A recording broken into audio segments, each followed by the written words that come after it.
Bonjour, je suis Mayolek et je suis Disneyphile. Qui se souvient encore de ce film? Non, je veux dire, à part les complétionnistes de Disney comme moi, qui se remémore les Disney d'antan en se disant « Ah oui, Oliver et compagnie, un incontournable !» On sent que ce film a voulu se démarquer en pas mal de points de l'ambiance Disney typique, et ça ne lui a pas fait du bien. L'histoire d'Oliver Twist racontée dans le New York moderne avec des animaux a un côté assez peu mémorable, assez peu réfléchi, assez peu Disney. Et j'ai pas spécialement envie de m'étendre là, donc on s'y jette. En avant pour Oliver et compagnie. Tout commence par il était une fois à New York City. Un placement de produit surtout. Oliver est un chaton sans maître qui, on ne sait comment, se retrouve dans une boîte avec d'autres comme lui, offert aux passants. Mais manque de bol, il est le seul à ne pas être pris. C'est parce qu'il est roux, c'est ça? Les rues mouillées sans quelqu'un qui vienne pour vous consoler. Ok, j'ai rarement vu une musique aussi mal accompagner une scène. Tu veux pas chanter ça sur un air de Patrick Sébastien pendant que t'y es?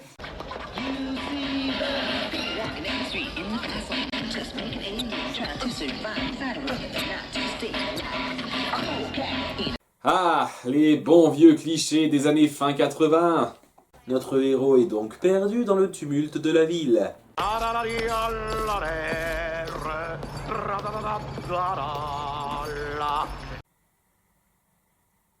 Merci pour ce gros plan très nécessaire. On la sent la magie Disney là. Oh sole mio, bella giornata, Il est italien, évidemment qu'il chante régulièrement au Sole Mio. Mamma mia, spaghetti, pizza. Un chien passe par là. Et je passe toutes mes journées à marcher avec style.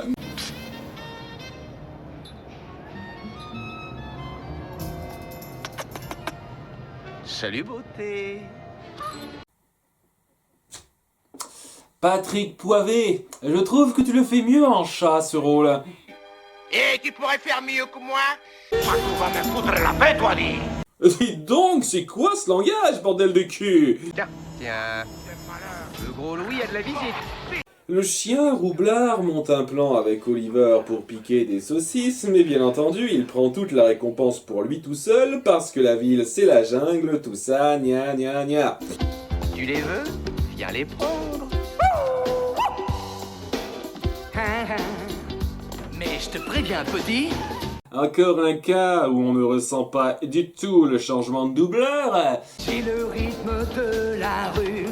Cette chanson est bonne, mais juste en soi, j'y reviendrai plus tard. Cela dit, après tout ce par quoi passent ces saucisses, j'aurais pas envie de les manger à leur place.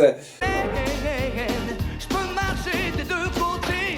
Je fais reluire le pavé. Oliver, t'as des tomates toutes fraîches à t'apporter. Qu'est-ce que tu fiches? Roublard vient rejoindre sa bande, alias le gang des gimmicks. Qu'avons-nous là comme gimmick? Le pené, le sophistiqué, la fille qui est raisonnable parce que c'est la fille, et... Amigo, c'est un poco sinistro ton machin là. Si tu nous mettais un match de boxe, moi j'ai besoin d'action. Frankie, mais que pasó? Tu es ramolo, amigo. Ouh, le cliché du Mexicain, Yuki. Mais Oliver, qui avait suivi Roublard, tombe sur eux. Je voulais la moitié des saucisses qu'on a C'est une volées. espion, amigos. Mangeons-le à la planche avec des haricots rouges. Il est Mexicain! Leur propriétaire est un vagabond nommé Faven qui croule sous les dettes et ils essayent de l'aider en chipant les premières merdes qu'ils trouvent. Qu'est-ce qu'il y a là-dedans? Ça vaut rien, ça vaut pas un clou. Tu sais, quitte à faire le boulot un peu correctement, tu pourrais au moins leur dire quel genre de truc tu voudrais qu'ils chipent. À moins que l'urgence de ta dette ne t'ait frappé qu'il y a 1 ou 2 jours. Ce qui est bizarre, vu que le baron boss mafieux lambda lui fixe l'échéance à dans 3 jours. Et il me semble que c'est ça son nom, ouais. Prénom Bosma, nom de famille Vieux Lambda, c'est... Et comment juste 3 jours? Pauvre de moi. J'en peux plus de grâce. Vous savez, la situation de base du personnage a vraiment de quoi le rendre touchant. Mais le film le rend tellement grotesque et le doubleur en fait tellement des caisses que j'en ai complètement rien à cirer de ce qui lui arrive. Les deux Doberman de Bosma font leur grosse brute et finissent par tomber sur Oliver. Oui. Main, roublard. Ça suffit, Roscoe. Et c'est tout ce qu'il faut pour qu'il soit super attaché à lui maintenant. Sérieusement, avec juste ça, on est passé de on va être bouffé à tuer de la famille désormais.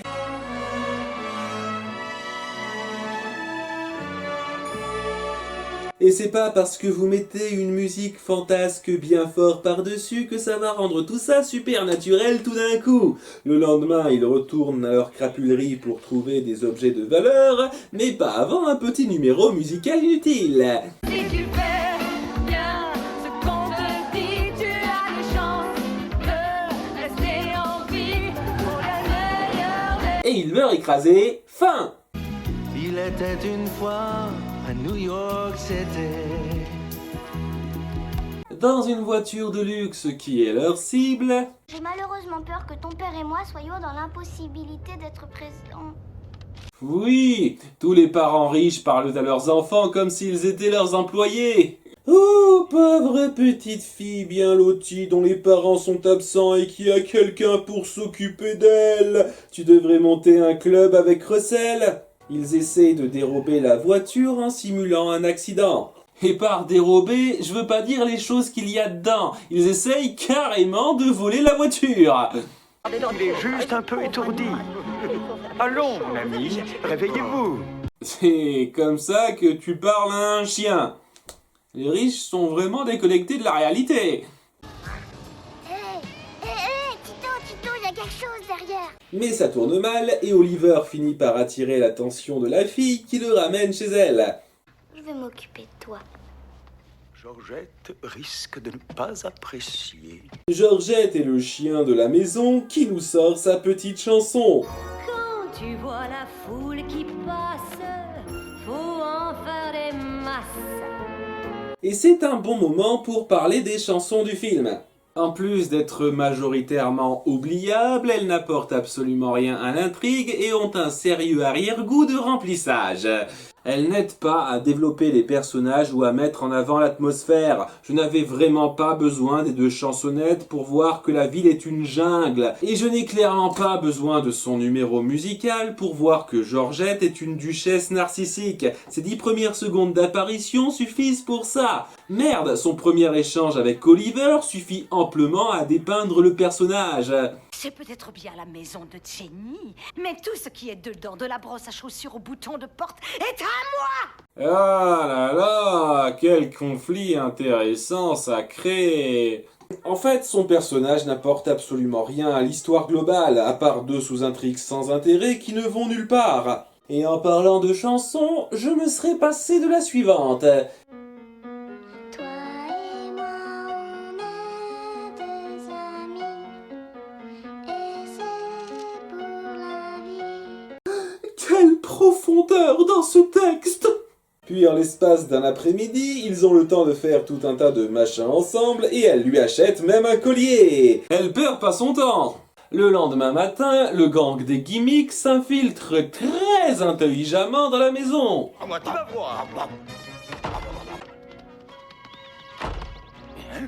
Ouais, fallait vraiment y passer toute une journée pour peaufiner un plan comme ça. Et il tombe sur Georgette. Permettez-moi de me présenter, diva. Chevalier Ignacio Alonso Julio Federico de Tito. Ah ouais, on a droit à toute une intrigue amoureuse entre elle et le Mexicain, et pour la résumer en un mot... On est un peu pressé par le temps, mais je vais te laisser un souvenir impérissable. Je vois ce qui a été une des inspirations pour Plants. Elle les conduit à Oliver et il l'emmène. Vous avez été remarquable, mon frère. Ok, vous avez attendu d'être arrivé chez vous pour le sortir du sac? Vachement sympa, les gars. Mais moi j'ai une autre maison maintenant. Et quelqu'un qui m'aime. Ta vraie maison, c'est ici. Tu es des nôtres. Donc, pour résumer, il est tiraillé entre être... Chat de bonne manière et des chats de gouttière. Oublard, s'il te plaît. Tu veux t'en aller? Très bien. La porte est ouverte. Il vient juste d'arriver. Allez, personne n'entretient. Ah, comment ce chat peut-il trahir notre amitié de moins d'une journée? Et c'est le gros souci de ce film, les événements s'enchaînent trop vite. Pourquoi vous tenez absolument à ce que vos films se déroulent sur une durée de quelques jours, Disney? Qu'est-ce que les longues périodes vous ont fait?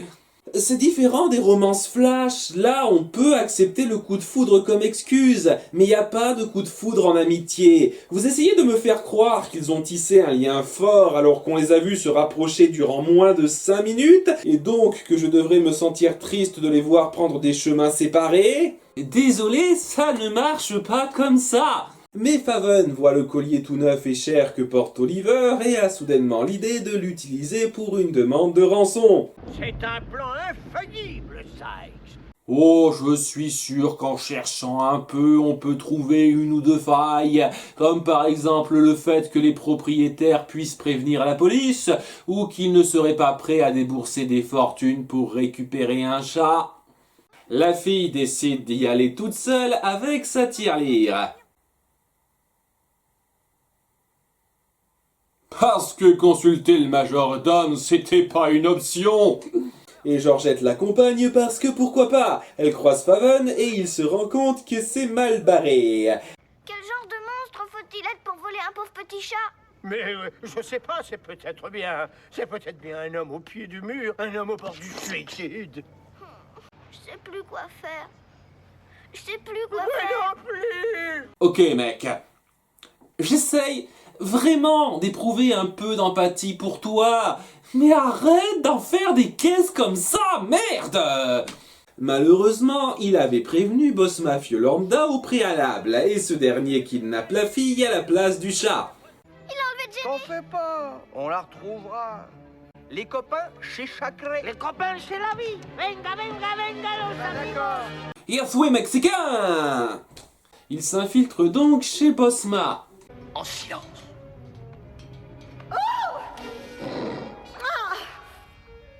Je me suis cassé un ongle.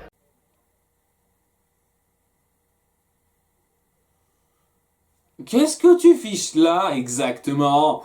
Étant donné qu'on ne t'a jamais vu afficher la moindre affection envers la fille, je me pose sérieusement la question. Donc il la retrouve, mais ce n'était pas la partie la plus difficile. Allez, venez, montez tous à bord et on dégage. Profitons du fait qu'il reste planté là sans rien faire. S'ensuit une course-poursuite assez délirante pour le moins dire.